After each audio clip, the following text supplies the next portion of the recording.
अस्सलाम वालेकुम नाज़रीन, जुल्फ़िकार रात आपकी खिदमत में हाज़िर। नाज़रीन, कप्तान की सरबराही में सियासी कमेटी का इजलास जारी था कि अचानक मशावरत के दौरान एक मेंबर ने कहा कि कप्तान साहब, जो मौका लड़ाई के बाद याद आए वो अपने आप को या अपने मुंह पे मार लेना चाहिए। मतलब ये था कि लड़ाई के दौरान या दोस्ती और दुश्मनी के दौरान जंग में सब जायज़ होता है। लिहाजा बहुत सारी ऑप्शंस हमने ज़ाया कर दी। अब जो कुछ एक दो ऑप्शंस रह गई हैं उनका इस्तेमाल किया जाए। तो आज कप्तान ने अपनी एक ऐसी ऑप्शन का इस्तेमाल किया, एक ऐसा सरप्राइज़ दिया जिसके नतीजे में असम्बलियाँ उन्होंने डिज़ाल्व कर दी। तहरीक अदम एतमाद को एक बड़ी खौफनाक चार्जशीट के साथ ख़त्म कर दिया। डिप्टी स्पीकर ने उसके ऊपर स्टैंप लगा दी। वफाकी वज़ीर कानून ने एक चार्जशीट पेश की और चार्जशीट थी अपोजिशन के लोगों के खिलाफ कि ये एक इंटरनेशनल कॉन्स्पिरेसी का हिस्सा है और पाकिस्तान के खिलाफ जो साजिश हो रही है ये उसका हिस्सा है।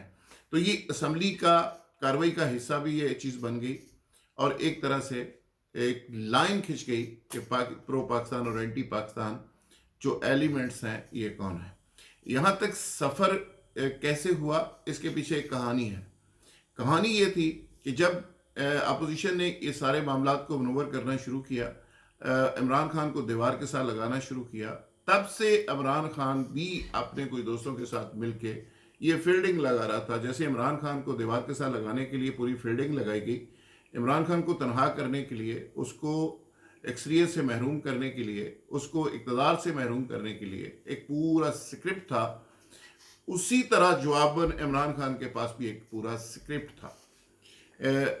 अपोजिशन के स्क्रिप्ट को भी कुछ लोगों की हमायत हासिल थी, लेकिन इमरान खान के स्क्रिप्ट को भी कुछ लोगों की हमायत हासिल थी। और मैं अपनी वीडियोस के अंदर कहता रहा कि एक स्क्रिप्ट तो वो है जो इमरान खान के खिलाफ लिखा गया है, लेकिन जब इमरान खान स्क्रिप्ट लिखेगा तो ये फिर अपोजिशन मुतहम्मल नहीं हो सकेगी। और मैंने वाज़े तौर पे कई दिन पहले कहा कि नए इलेक्शंस के ऊपर, अर्ली इलेक्शन के ऊपर इत्तेफाक के राय हो गया है और अब फेस सेविंग का एक रास्ता निकाला जा रहा है। और उसके लिए ज़रूरी था कि इमरान खान असम्बलियाँ अगर डिज़ाल्व करें, क्योंकि इमरान खान कह रहे थे, दो चीज़ों पे अड़े हुए थे। एक तो ये कह रहे थे कि वो खुद असम्बलियाँ डिज़ाल्व करके इलेक्शन अनाउंस करना चाहते हैं। दूसरी बात, वो एक दिन के लिए भी शहबाज शरीफ को इक़्तिदार में नहीं देखना चाहते और नवाज शरीफ को मुल्क वापस इस तरह मुझे बलडोज करके आता हुआ वो नहीं देख सकते।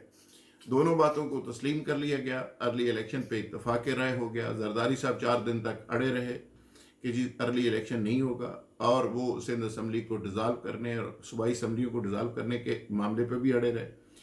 तो ये एक कलेक्टिव डिसीजन था और मैंने 7 दिन पहले एक ट्वीट किया और उसमें मैंने सारा कुछ लिख दिया और बहुत सारे लोगों ने उस पर क्रिटिसाइज़ किया। बहुत सारे लोग इत्तेफाक नहीं करते थे, बहुत सारे लोग कहते रहे, मेरे कई करीबी दोस्त मजाक उड़ाते रहे कि आप क्या बोंगियाँ मार रहे हैं। तो मैंने कहा सर आप देखेंगे चंद दिनों में ये सूरत हाल वाज़ेह हो जाएगी। फिर 2 दिन पहले मैंने कहा, फिर कल कहा, कल रात को इवन मैंने सोशल मीडिया के ऊपर लिखा। अब उसके लिए ज़रूरी था कि इमरान खान साहब को प्राइम मिनिस्टर बनाया जाए, पूरी तरह से बाख्तियार प्राइम मिनिस्टर। जब असम्बली के अंदर करारदाद जमा हो जाए तो वो असम्बलियाँ नहीं तोड़ सकते।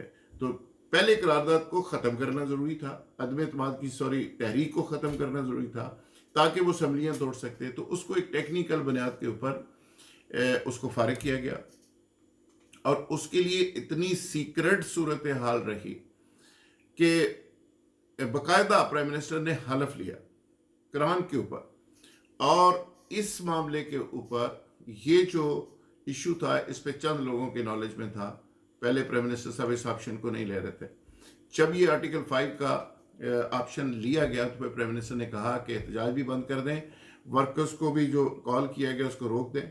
अब हमें ना वर्कर्स की ज़रूरत है, ना अक्सरियत की ज़रूरत है, ना लोटों की ज़रूरत है, किसी चीज़ की ज़रूरत नहीं। अब हम इसका एक इस तरीके से सरप्राइज़ देंगे और मैं भी खिताब नहीं करूँगा, असम्बली भी नहीं जाऊँगा। तो उसके लिए ज़रूरी था कि आर्टिकल 5 के तहत पहले एक रूलिंग आती जिसमें तहरीक अदम एतमाद को ख़त्म किया जाता, लॉयल्टी पे एक तरह से शक करते हुए कि जो लोग तहरीक ला रहे हैं ये ऑर्गेनिक तहरीक नहीं है और जो लोग ला रहे हैं ये एक साजिश का हिस्सा है। تو اس کے بعد پرائم منسٹر باقاعدہ طور پہ الیکشن کال کر سکتے تھے. تو پہلے تحریک کو ختم کیا گیا, پھر پرائم منسٹر نے فوری طور پہ الیکشن کال کیے, پریزیڈنٹ کو ایڈوائس بھیجی, پریزیڈنٹ نے ایڈوائس کو ایکسیپٹ کیا اور اسمبلی تحلیل کر دی. اب اس کے پس منظر میں تھوڑا سا جاتے ہیں کہ اس میں کس نے کیا کھویا اور کیا پایا. میں پہلے دن سے کہہ رہا تھا کہ یہ سارے سکرپٹ میں نون لیگ کے لیے خیر کی خبر کوئی نہیں. تو لوگ ہنستے تھے, مذاق کرتے تھے کہ جی آپ کی کوئی مخالفت ہے. میں کہتا تھا نہیں, یہ انفارمیشن ہے, میں انفارمیشن دے رہا ہوں, میری کوئی دوستی ناراضگی والا ایشو نہیں ہے. تو میں انفارمیشن دے رہا ہوں ایز اے جرنلسٹ کہ اس سارے سکرپٹ میں کچھ نون لیگ کے لیے بہتری نظر مجھے نہیں آ رہی. اچھا, اب نون لیگ کہاں ٹریپ ہوئی, شہباز شریف صاحب کہاں ٹریپ ہوئے؟ جس طرح نون لیگ نے اداروں کو ٹریپ کیا, اداروں کے ساتھ ڈبل گیم کی, آج ان کے ساتھ ڈبل گیم ہو گئی. اور ڈبل گیم کیسے ہوئی کہ جو فوج کی مخالفت میں لوگ تھے, جو ووٹ کو عزت دو, جو کہتے تھے, نعرہ لگاتے تھے کہ یہ جو دہشت گردی ہے اس کے پیچھے ورزی ہے, جو لوگ فوج کو گالیاں دیتے تھے, جو اس ملک کو گالیاں دیتے تھے, جو امریکی بحری بیڑے کے اوپر سوار ہو کے اسمبلی کے اندر جنہوں نے گھسنے کی کوشش کی, وہ سارے کے سارے لوگ ایک پروسیس کے تحت, ایک سکرپٹ کے تحت ایکسپوز کیے گئے. جب وہ سارے لوگ اکٹھے ہو گئے, ایکسپوز ہو گئے, اس میں کوئی جرنلسٹ تھے, اس میں تمام کے تمام لوگ تھے جو جا کے ڈپلومیٹس کو ملتے تھے, اس میں وہ لوٹے تھے, اس میں اپوزیشن کے لوگ تھے, سارے لوگ جب ایکسپوز ہو گئے, ان کے چہرے پوری قوم نے بار بار دیکھ لیا, اور عمران خان نے ان کو بار بار چارج شیٹ کیا, بار بار میڈیا ٹرائل ہوا. عمران خان کو ساتھ ہی ساتھ یہ سکرپٹ موجود تھا ان کے پاس کہ نئے الیکشن میں جانا ہے, وہ مومنٹم بناتا رہا, ساتھ ساتھ ان سارے لوگوں کو چارج شیٹ کرتا رہا, ان کو بریکٹ کرتا رہا مغرب کے ساتھ, امریکہ کے ساتھ. اور آج اسمبلی میں نعرے لگ گئے کہ امریکہ کا جو یار ہے غدار ہے, غدار ہے. ایک نیا سلوگن مل گیا نئے الیکشن کے لیے. تو کپتان نے ایک طرف اپنی مومنٹم کو اوپر کیا, اپنی الیکشن ہائی کریٹ کی, اسلام فوبیا کی ریزولیشن نے ان کو سپورٹ کیا, اینٹی ڈرون اور اینٹی امریکہ سٹانس نے کیا, پھر وہ کرپشن کے حوالے سے جو انہوں نے ایک نیریٹو لیا ہوا تھا اس کو ریوائیو کیا, پھر فوج کے ادارے کے اندر ان کی سپورٹ میں بہت زیادہ اضافہ ہوا, پھر پرو پاکستان جو انہوں نے سٹانس لیا, پرو فوج جو سٹانس لیا. یہ سارے وہ فیکٹرز تھے جس نے ان کو سٹرانگ کیا, ان کو مضبوط کیا. پارٹی ریوائیو ہو گئی, پارٹی نے گلے شکوے ختم کر دیے, جو لوگ گالیاں دے رہے تھے وہ ہمدردی پہ آ گئے, جو عوام ان سے آٹے دال کا بھاؤ پوچھ رہے تھے, مٹر کا اور پیاز کا اور ٹماٹر کا صاحب پوچھ رہے تھے, انہوں نے صاحب بند کر دیا, اور انہوں نے عمران کو ایک نئے لیڈر کے طور پہ دیکھنا شروع کر دیا. تو وہ عمران خان نے بہت کچھ اچیو کیا, اور جو لوگ اچکنے وغیرہ سلوا کے بیٹھے ہوئے تھے صوبے میں اور مرکز میں, ان کے آج اچکنے کام نہیں آئی, وہ نکروں کے کام آئیں گی, وہ پہن نہیں سکیں گے. تو یہ ایک بہت بڑا سکرپٹ تھا, بہت بڑا آئینی بحران تھا پاکستان کے اندر آج, جس کا ایک اینڈ ہوا ہے. لیکن ابھی بھی یہ آگے بڑھ کے ایک نئے بحران کی شکل اختیار کر سکتا ہے. لیکن بحرانی کیفیت ہو یا کچھ بھی ہو, اس کے الٹیمیٹلی بینیفیشری جو لوگ ہوں گے وہی ہوں گے. تو یہ ساری کہانی میں اپوزیشن نے لوز کیا.